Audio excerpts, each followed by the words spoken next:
নমস্কার, আমি অ্যাস্ট্রোলজার দীপঙ্কর শাস্ত্রী বলছি। সর্বপ্রথমে আমি বানেশ্বর অর্থাৎ দেবাদিদেব মহাদেবের চরণে শতকোটি প্রণাম জানাই।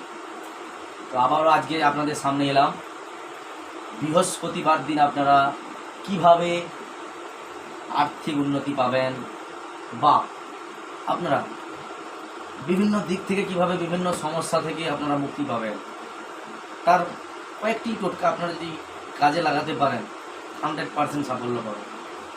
প্রথমত, বৃহস্পতিবার দিন আপনি কিছু হলুদ সরষা নেন। সেই হলুদ সরষা আপনার বাড়িতেই যে ভগবান বিষ্ণুর কোনো ছবি আছে বা কোনো বিগ্রহ আছে ভগবান বিষ্ণুর, ওই ভগবান বিষ্ণুর সম্মুখে রেখে দেন। রেখে আপনি 5 বার ওম নমো ভগবতে নারায়ণায় এই মন্ত্রটি, ওম নমো ভগবতে নারায়ণায় এই মন্ত্রটি 5 বার জপ করুন। তারপরে ওই সরিষাগুলোকে আপনি আপনার মাথায় দক্ষিণাবর্ত হয়ে, মানে দক্ষিণ দিক থেকে শুরু করে বাম দিক হয়ে আপনি আবার দক্ষিণ দিকে এইরূপ আপনি 7 বার ঘোরান। ঘুরিয়ে আপনার যে সরষাগুলো ওগুলো আপনি একটা জায়গায় নিয়ে এক টুকরো কর্পূর নেবেন।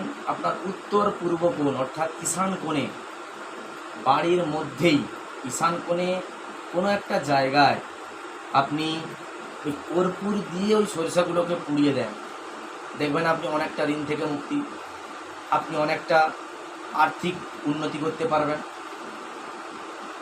ওই দিনই বৃহস্পতিবার ওর সঙ্গে সঙ্গে আর একটু যদি কর্ম করতে পারেন তাহলে আপনার আর্থিক উন্নতি হবেই হবে, 100% গ্যারান্টি।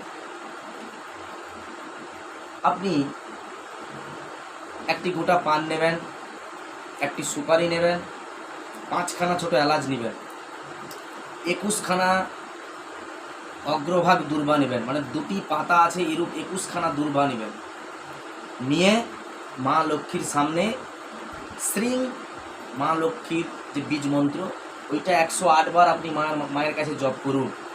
জপ করে ওই দূর্বা, এলাচ, পান, সুপারি এবং সঙ্গে 1টি টাকার কয়েন আপনি মা লক্ষ্মীর সামনে দিয়ে দেন।